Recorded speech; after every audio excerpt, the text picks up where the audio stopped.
बिस्मिल्लाहिर्रहमानिर्रहीम। अस्सलाम वालेकुम। आप देख रहे हैं IRA टैक्स कंसल्टेंट्स। ज़रा एक बात सुन लीजिए, और अगर आप गोल्ड या सिल्वर में ज़रा सा भी इंटरेस्ट रखते हैं तो इस वीडियो को आखिर तक ज़रूर देखिएगा, क्योंकि जो बात अभी आपको बताई जा रही है वो आम न्यूज़ या यूट्यूब एनालिसिस नहीं है। ये वो हकीकत है जो चार्ट्स में छिपी हुई है और जो दुनिया की दो सबसे बड़ी ताकतें आपसे छिपा कर रखना चाहती हैं।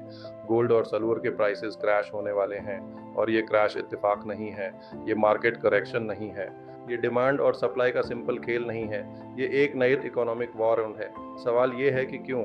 आखिर अचानक अमेरिका को गोल्ड और सिल्वर से मसला क्या हो गया? दुनिया की सबसे बड़ी इकोनॉमी यानी अमेरिका इस वक्त एक चीज़ से सबसे ज़्यादा खौफजदा है, और वो है डॉलर की सुप्रीमेसी का ख़त्म होना।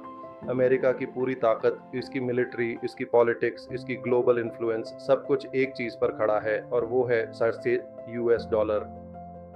US bonds, equity market, dollar liquidity और पूरी दुनिया में डॉलर को रिजर्व करेंसी के तौर पर माना जाना, यही अमेरिका का असल हथियार है।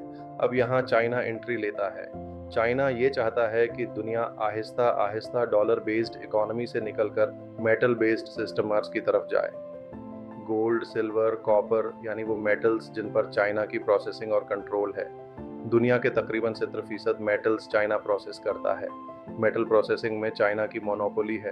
अब ज़रा यहाँ रख कर सोचिए, अगर दुनिया के बड़े इंस्टीट्यूशंस, सेंट्रल बैंक्स और गवर्नमेंट्स ये फैसला कर लें कि वो अपना पैसा यूएस बॉन्ड्स और इक्विटी मार्केट की बजाय गोल्ड और सिल्वर में रखेंगे, तो क्या होगा? यूएस बॉन्ड्स की डिमांड करेगी, इक्विटी मार्केट से पैसा निकलेगा, डॉलर की लिक्विडिटी कम होगी और डॉलर की सुप्रीमेसी खतरे में पड़ जाएगी। यही वो जगह है जहां अमेरिका पैनिक में आता है।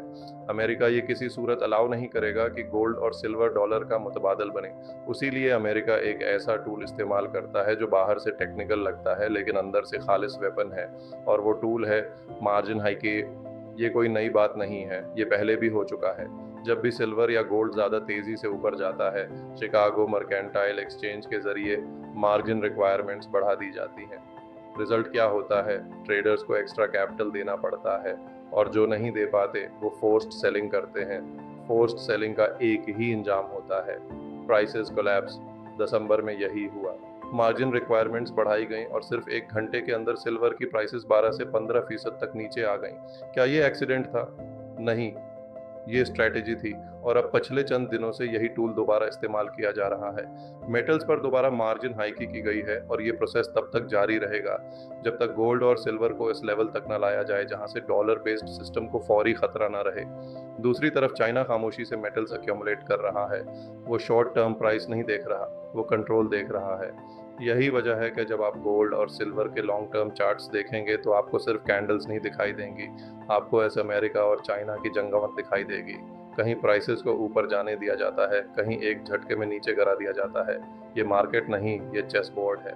अब सवाल ये है कि आम इन्वेस्टर, खास तौर पर पाकिस्तान में बैठा हुआ बंदा, इस सिचुएशन में क्या करे? पैनिक करे, एग्जिट करे, या समझदारी से गेम को समझे? यही वो पॉइंट है जहां नॉलेज आपका सबसे बड़ा एसेट बन जाती है। अगर आप चाहते हैं कि ऐसे ग्लोबल फाइनेंशियल गेम्स को, अमेरिका और चाइना की स्ट्रेटजीज को, गोल्ड, सिल्वर, डॉलर, बॉन्ड्स और मार्केट मैनिपुलेशन को सिंपल, लॉजिकल और प्रैक्टिकल अंदाज में और समझा जाए, तो अभी IRA टैक्स कंसल्टेंसी को सब्सक्राइब करें, वीडियो को लाइक करें, कमेंट में अपनी राय दें और शेयर करें, क्योंकि ये इन्फॉर्मेशन जितनी ज़्यादा फैलेगी इतना ही आम आदमी नुकसान से बचेगा। हम फैक्ट्स के साथ बात करते हैं, हाइप के साथ नहीं, और अगली वीडियो में उससे भी बड़ा फाइनेंशियल एंगल आपके सामने रखने वाले हैं। अल्लाह हाफिज़।